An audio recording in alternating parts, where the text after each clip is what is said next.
Шығарманың екінші бөлім шығарманың негізгі идеясы не, автор қандай мәселе мен сұрақтарды көтерді. Шығарманың негізгі идеяларының бірі сол кездегі ашаршылықтың нағыз көрінісін көрсету, және де сол кездегі қазақтардың бір-бірімен алауыздылығы. Үшінші, қоғамдағы іріткілік, қоғамның іріткілігі.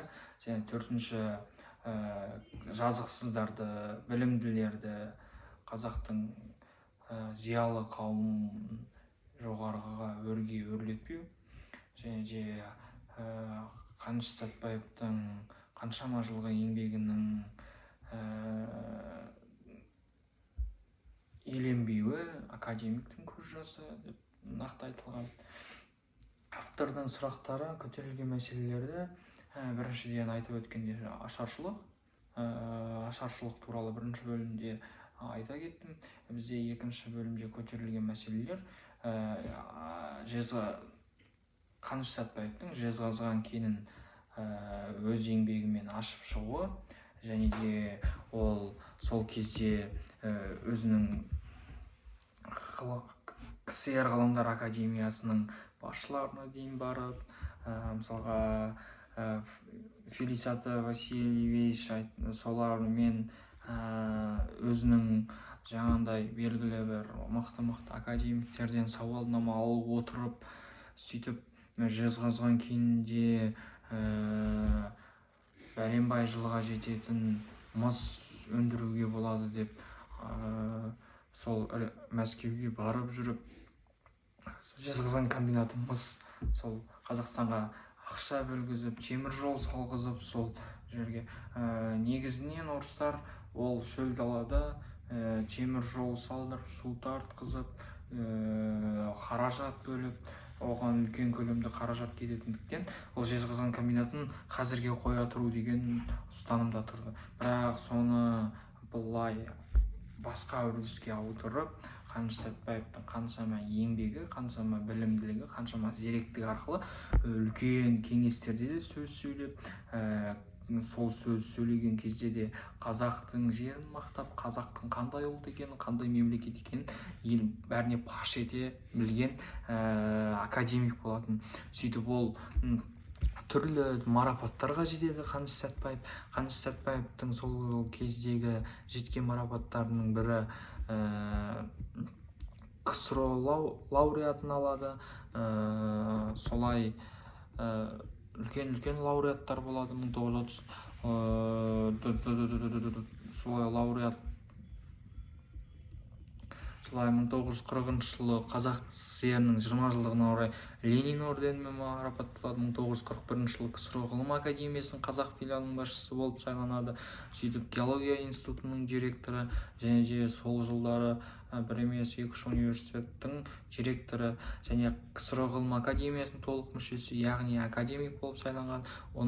Осының бәрі айналып келгенде Қаныш Имантайұлының республика астанасы Алматыға ауысып, Қазақстан ғылым академиясын ұйымдастыру алдындағы дайындықты іспеттеді. Сөйтіп Қаныш КСРО ғылым академиясының қазақ филиалының жетекшісі әрі геология институтының директоры Алматыға ауысып, 1941 жылы Отан соғысының басталуына тұспа-тұс келгенде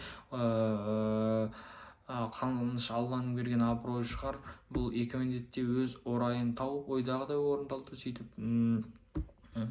Ұлы Отан соғысы кезіндегі біздің қазақ өңірінің, Жезқазған өңіріндегі марганецтің үлкен зор еңбек дейді. Ол зор еңбек, зор үлесі тигеннің өзі Қаныш Сәтбаевтың арқасында. Қаныш Сәтбаев ол кезде қатты тер төкті. Мысалға айтатын болсақ, соғыс басталды. Марганец ол оқтан қорғайтын сауыт жасауға, және танкке, оқтарға қолдануға болды. Сонда Ұлы Отан соғысында 10 оқтың ұшқан 10 оқтың 9-ы сол жездің марганецісі болып табылатын. Сол кезде де түрлі Ресейдің түрлі геологтары келіп, академиктер келіп, сол Жезқазған өңірін зерттеп жүргенде Қаныш Сәтбаев сондай кен алып, кен бар екен, марганец кені бар екенін біліп, соны картаға түсіріп кеткен етін. Соны айтып, солай жаңалық шығарғысы келіп, бірақ оны өзінің жауапкершілігін алатын ешкім болмады, және де өзінің жауапкершілігінен қорықты. Сөйтіп оны Сталинге жеке шықты. Сөйтіп Сталин бар болса бар, жоқ болса жоқ деген шешімге келтірді. Сөйтіп сол марганец кенін қазып көруге, сөйтіп сол кенді жұмыс істеуге ақша бөлініп, солай марганец кені ашылады. Сол марганец кені қазіргі таңға дейін миллиондаған тонна марганец өндіріп, үлкен шаққа айналады, үлкен кеңейеді. Соның өзі Қаныш Сәтпаевтың абыройын жеке көтерілген болатын. Сөйтіп сол арқылы да осындай жағдайға жетті. Ол тұңғыш қазақ ғылымдар академиясының басшысы болып, және КСРО халық комиссияларының кеңесіне қатысып, үлкен мақтау марапаттар алып, солай өзінің сөйтіп сондай деңгейде жүрді Қаныш Сәтпаев. Солай сөйтіп Қаныш Имантайұлы сол үшін Мәскеуде бір айдай жүріп, комитет пен ғылым академиясының бюро бастығын таңбалы қағазды алып қайтады.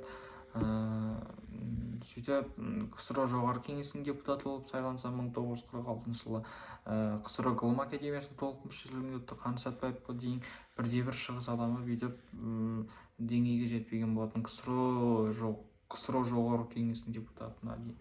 Сөйтіп 37-тен бері 15 жылдай өткен уақытта біздің ұлтшыл деп табылған ұлт зиялыларын өмірден өткенімен, бірақ 15 жылдан кейінгі біздің ұрпақ, сол 15 жылдан кейінгі ұрпақтар қарқынды даму үстінде келе жатты.